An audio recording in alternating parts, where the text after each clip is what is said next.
Hello, and welcome to this roundup of spoilers and plot twists of the books that I read this month. I'm Olivia, your favorite resource for book recommendations you can easily screenshot. You're watching Random Olive Reads. This is my monthly series talking about just the spoilers and plot twists of the books that I've read.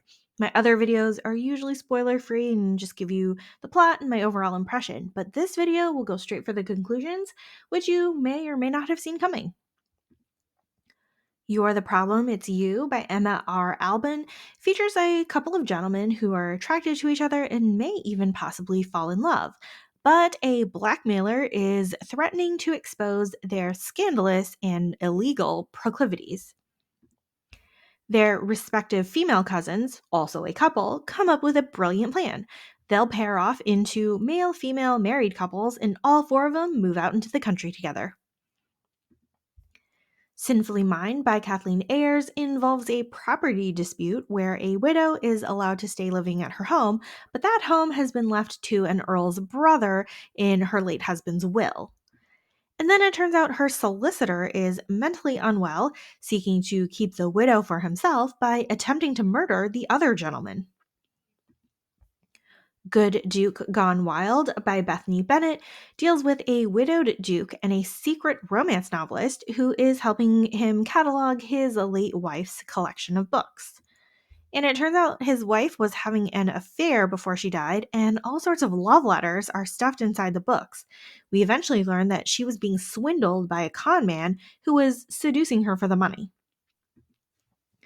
The Virgin Who Ruined Lord Grey by Anna Bradley involves an ex Bow Street runner and a young woman who's trying to solve the issue of her friend being wrongfully accused and imprisoned for murder.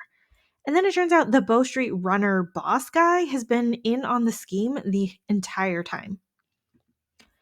The Virgin Who Vindicated Lord Darlington by Anna Bradley has a housemaid in disguise investigating whether the Marquis had killed his wife.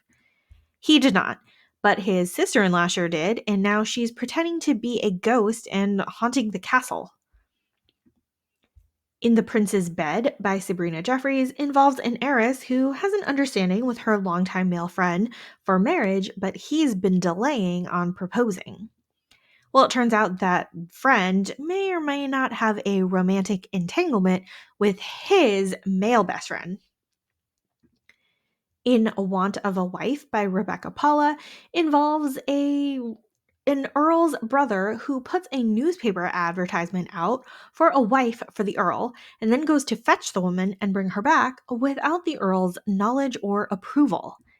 And it gets all sorts of messy when he gets back home and his brother is already married, which we would know if we read the prequel novella to the series. Thank you so much for watching this video. Hopefully you were surprised just as much as I was by these conclusions. Links to all of these books are in the description box. Like and subscribe to get updates, and you can follow me on Instagram at Random Olive.